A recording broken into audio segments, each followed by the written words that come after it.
What's good, y'all? Welcome back with another video today with Catch the Tea with Lil G.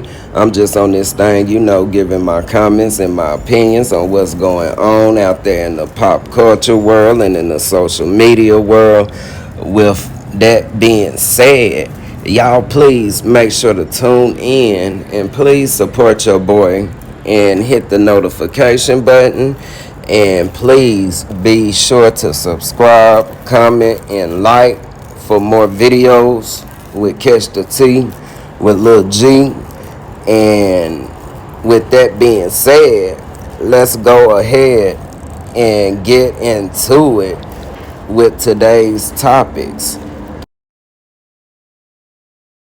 Okay, y'all. So back in January or February, Keith Lee basically went to this restaurant called Sweetly Seasoned. It's in Texas, and basically he gave her a generous tip of $4,000. She was instructed on what to do with the money. However, she didn't go through with his wishes. Make a long story short, stuff getting out there in the media, about the situation, and people calling her a scammer, greedy. They basically just tearing her name up, basically. With that being said, she recently just contacted this man, allegedly emailed them, and somehow she thought she was dealing with the real Keith Lee, but it wasn't the real Keith Lee. Basically, she ran into a scam deal, however. Now, with that being said, now, you know, I guess she acting like she want him to reimburse her the way they coming at the situation. But anyways, y'all, I want y'all to get into the original story, and we gonna talk up on, what's currently happening. There are a few conflated and confused things that's going around about the situation. So let's talk about them. 3 days ago, me and my family went to Sweetly Seasoned food truck. Number one, nobody had any idea we was coming. They found out we was in Dallas like everybody else found out we was in Dallas because we was posting videos in Dallas. So in hopes of us coming, they had t-shirts made and they was on live all day. So me and my family wasn't in cahoots with none of this. We was all under the impression that they were a team and this was a normal routine for them. The barber being there, the braider being there, family being there, a lot of people being there. This is our first time here. We are customers. We have no idea what's going on behind the scenes. Number two, I was never under the impression that haircuts was free. Again, my family was watching the lives. We knew that he was cutting hair for $40. So when we walked up and I said I want to get $1,000 to the barber to do free haircuts and $1,000 to the braider to braid hair, it was because in the original video, the son said it was slow due to marketing. That's marketing. God willingly, after we post the video, there will be a line out the door. If there's a line out the door and there's a barber and a braider doing hair while people are waiting, that's marketing.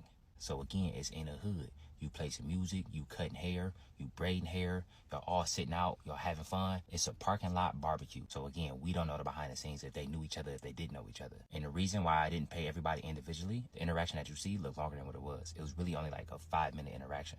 Within that 5 minutes, 30 to 40 people pulled up. They was pulling up in droves. That parking lot was getting deep fast. And for me and my family safety in general, I don't never carry cash around. And 9 times out of 10, if we tip, we always do it through the POS system. And even if we wanted to do it a different way, Zelle and Apple Pay wasn't an option because it was 4 or 5 people at the same time on live. So for safety reasons, they wouldn't be able to say their phone numbers or their personal information out loud. And as far as them taking my phone and putting their number in on Zelle themselves, I wouldn't hand my personal phone to nobody. So the POS system was the option that made the most sense. I've learned through this journey that sometimes it's deeper than the food, it's deeper than the marketing, it's deeper than the customer service. And this is one of those cases in my opinion. Sweetly Seasoned got a lot to figure out, and I thank God in advance that they do figure it out. The last thing I'm going to touch on is the son is misconstruing something that I said, and I don't appreciate it. After I said out loud in detail what we deemed the money to be used towards, I also said y'all can divvy it out how y'all feel necessary, meaning after the money hits, because it's a POS system, it don't hit the same day. Y'all can send it out through Apple Pay, through Zelle, through Cash App, through check, through cash, however y'all feel necessary to spread it amongst the team. I thought and I still think that that's a very clear statement, but it's being misconstrued, in my opinion, intentionally misconstrued, that I said and the mom and the son can say who get the money and who don't get the money.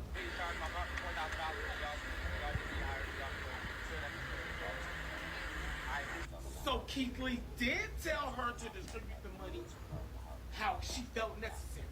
I never said that. Regardless of what's going on behind the scenes, I felt on my heart to do what we did. So for the mom to go on the back night and disregard where my heart was at and what I felt like God was telling me to do in that moment and distribute the money how she felt necessary is 100% wrong in my opinion. I see the memes and I see the jokes, but I am not in the business of shutting businesses down. Her actions did not sit right with y'all and her customer base. That resulted in the situation that she in today. You just ate the food and left a tip. I pray in advance that everybody in this situation stays safe. That's my biggest concern. Thank you. I appreciate y'all. God bless you. Have an amazing day. Y'all be safe.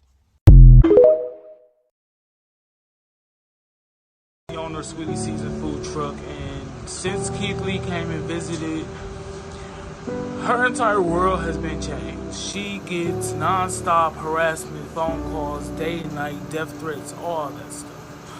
But this latest stunt resulted in her attempting to take her own life last night. So long story short, she sends an email to Keith Lee, and she kind of lets him know what happened since his visit. 2 days later, she gets a message saying, you know, this is on behalf of Keith Lee and his family. We want to come out and pay our food truck another visit.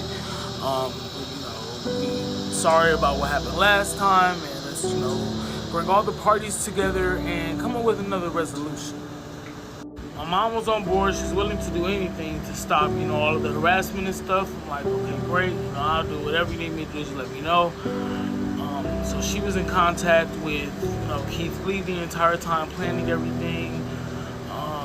The only thing that he asked her to pay for was a barber. He was like, if you pay the deposit for the barber, it's only $300. You know, I'll in return pay for food for 3 hours free for everybody in the community. So she's like, cool. So yesterday was the day of the grand opening, and you know, she gave away free food for 3 hours, and you know, we're looking up after, you know, every a couple hours go by, we're like, hey, the barber hasn't shown up, or you know, I'm like, what time did Keith Lee say he was getting here? She was like, well, he said him and his team will get here around 2:45. I'm like, what's 3:45?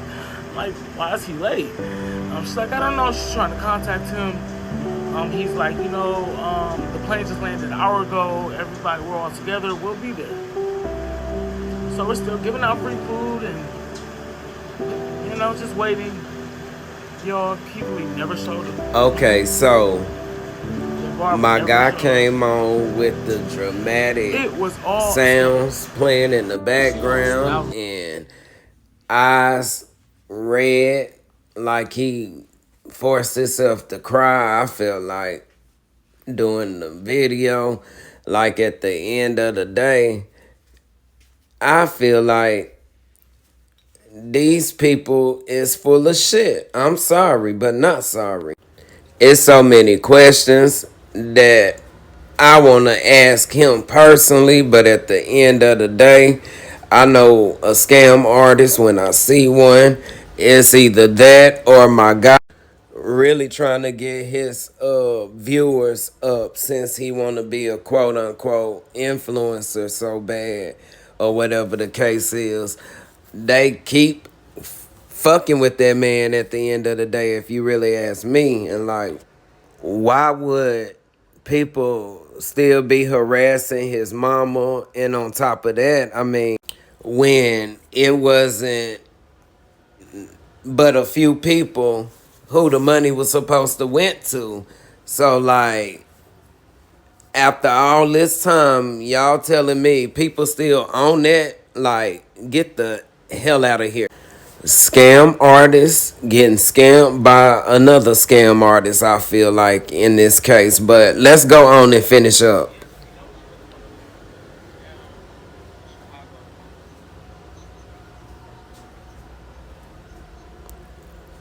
Yes, we know she wasn't talking to the real Keith Lee now. We know he was in Chicago, all of that stuff. But when she was speaking to this person, they said his plane was landing and stuff. So we wasn't really any red flags. But this email is a red flag. This is where the messages came from. I didn't see this until now. Mind you, I don't monitor my mom's phone all day. I got my own life, my own business. I don't have time for this. But this, yeah, does look fake. If anybody can track this, contact them. I don't know. But yeah, that's where all the messages came from. This is the Cash App. The $300 was sent for the deposit. The total was $700 or $750, I believe. But they wanted a deposit of $300. See, for Sweetie Season event deposit to Justin the Great. And of course, she requested a refund, reported it as a scam, and filed a dispute with the bank. The only thing I don't have is the original email that she sent to Keith Lee.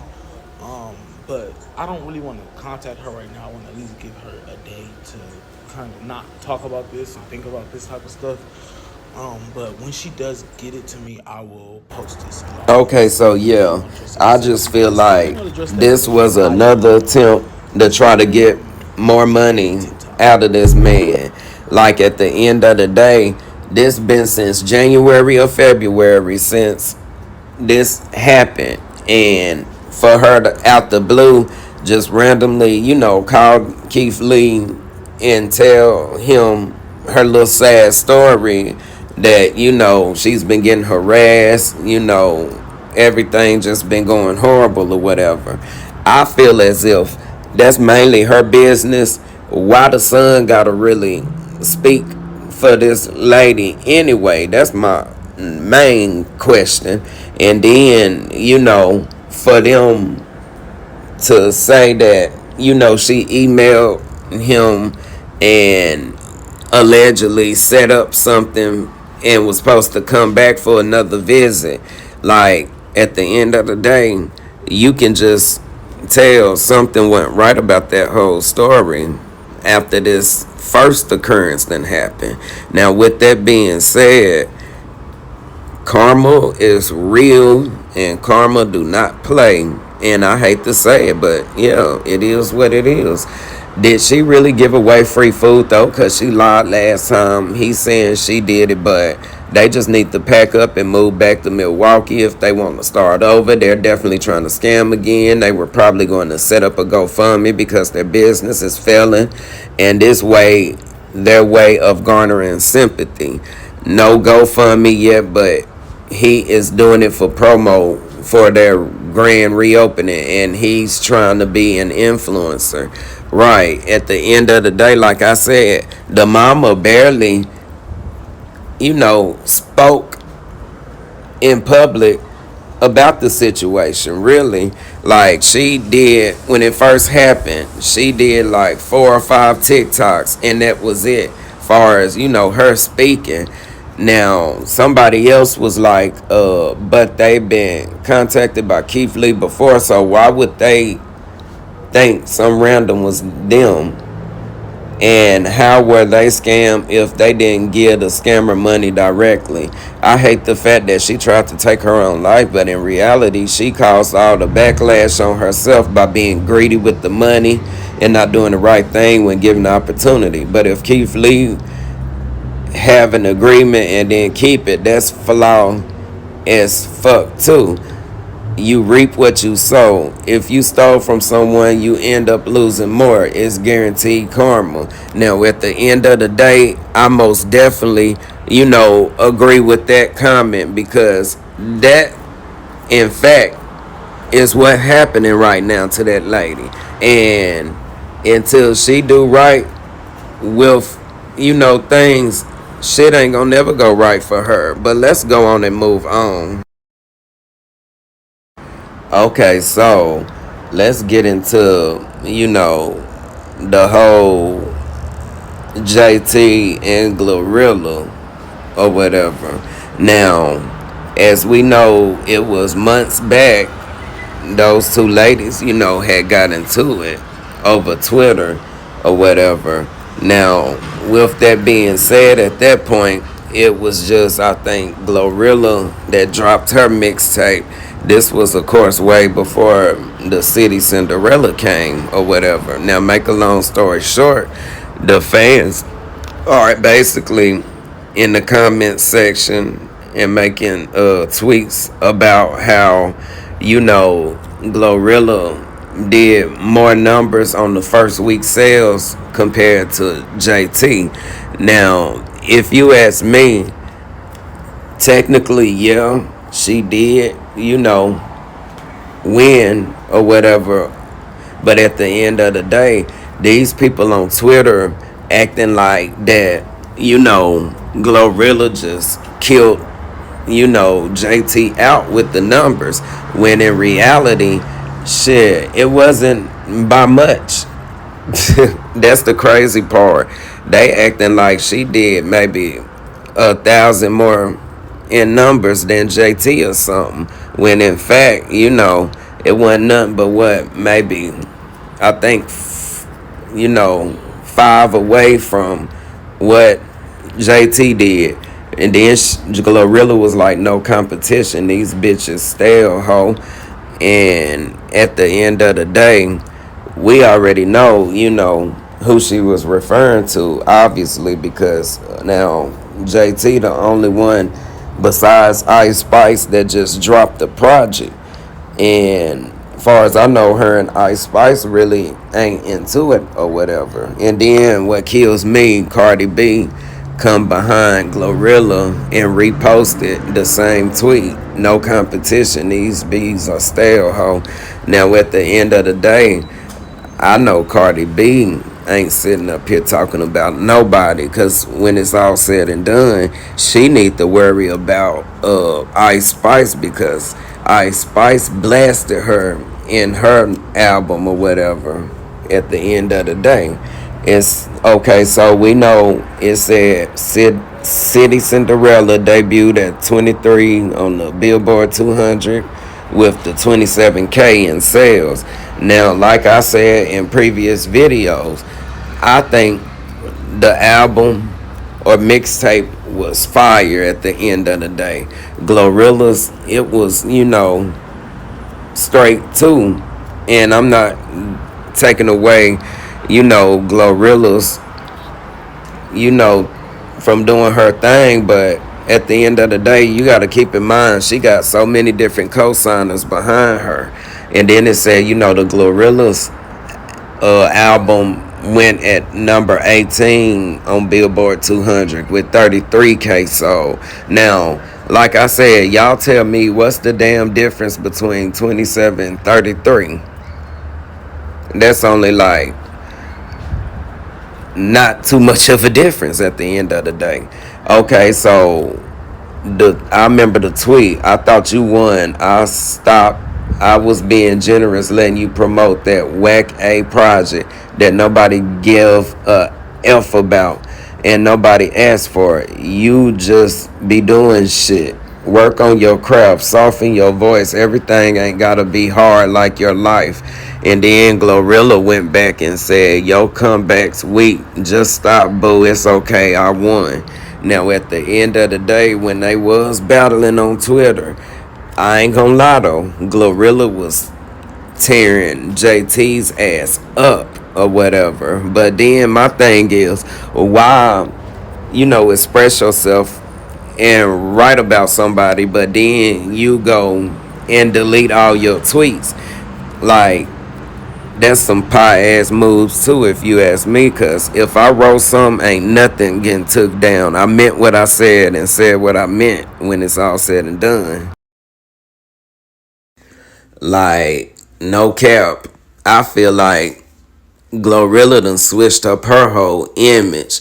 And I really feel as if she switched up that image because, she got all them cosigns or whatever. And the cosigns that she do have, I feel as if they done turned her out between Cardi B and Meg. At the end of the day, she was fun loving, high energy. Now she can barely keep clothes on. No shade. But anyways,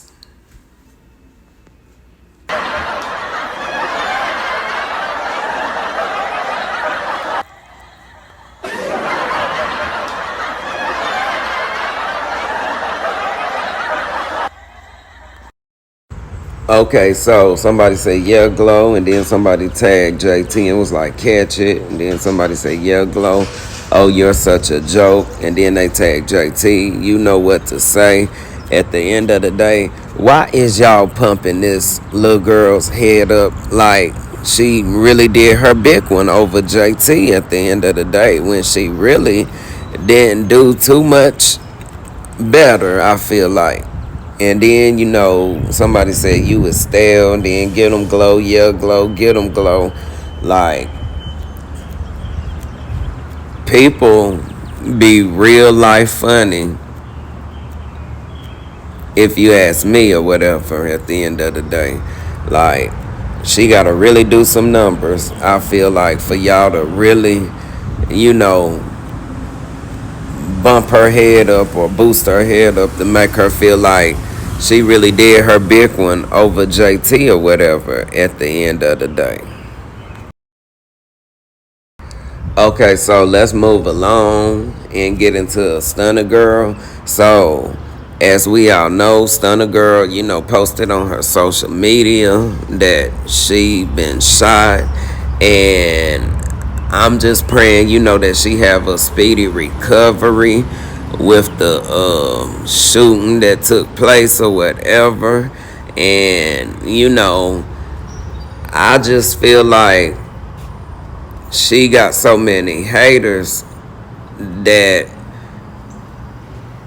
no telling who about, did that to her. Now, I feel like if anyone at that, try to pull a trigger of a gun on you, I feel like they really trying to, get rid of you at the end of the day. So this is a serious situation, I feel like. And at the end of the day, Stunner Girl, she need to watch her back and her surroundings. Now, the stuff she posted on her social media, I will say, warning, it's a sensitive situation, so be prepared. And as you guys see, she took one picture, I guess, where the bullet grazed through her, and that, she wrote that the bullet went, through her, I guess, chest and went through her armpit. And I feel like for that to hit, well, above her breast and went out her armpit, I feel like she really could have been, dead, I feel like. But, so praying for a speedy recovery. Now, let's get on with this part of the story. So, you had Anha or whatever from the baddies. As we all know, Stunner Girl and her had confrontations with each other, I guess, behind the scenes, because at the end of the day, she wasn't even on the seasons with Stunna. So that's how I know whatever went down between them two, it had to, be behind the scenes or something. And allegedly, from what I heard, they said Stunner Girl, had Anna shook. And this is what she had to say. Wait. Because what did I tell this bitch? It may not be today. It may not be tomorrow. But you are going to get yours. Every bitch that do some real evil, nasty shit to me, I tell them, even if I don't fight them, you going to get it. Now this bitch got shot. Yo, ain't shit funny about that? I mean, real life laughing. Now this bitch shot. Like, no shade, bitch. You be wishing death on people. I really hope you don't make it through, bitch.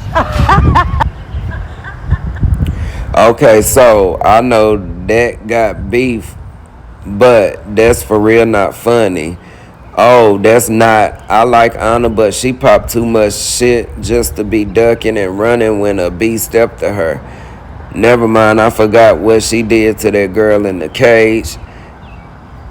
The shit finna come right back around. This is weird. Karma works in mysterious ways. She better watch out. One of them is gonna wind up dead. Karma work in mysterious ways, And then somebody said clout collection. Now at the end of the day, Anna really was kikiing and laughing about the whole situation. Now at the end of the day, if I get into it with somebody or get the fighting, etc., I wouldn't wish that type of shit on my biggest enemy at the end of the day. So while she's sitting up there playing and joking, saying it wasn't gonna happen maybe today or tomorrow, but it was gonna happen, shit, that can apply and reverse and go right back to Anna at the end of the day. And with that being said, I just don't understand, like, what would make her really get on there. I guess she feel like she got her lick back or whatever from, Stunner getting shot. But anyway, that's something, like I said, I wouldn't do on my worst enemy at the end of the day. Okay, y'all. So please make sure to tune in and support your boy. And please subscribe, like, and comment for more videos. We catch the T with Lil G. Until the next time, I will see you guys on the next one.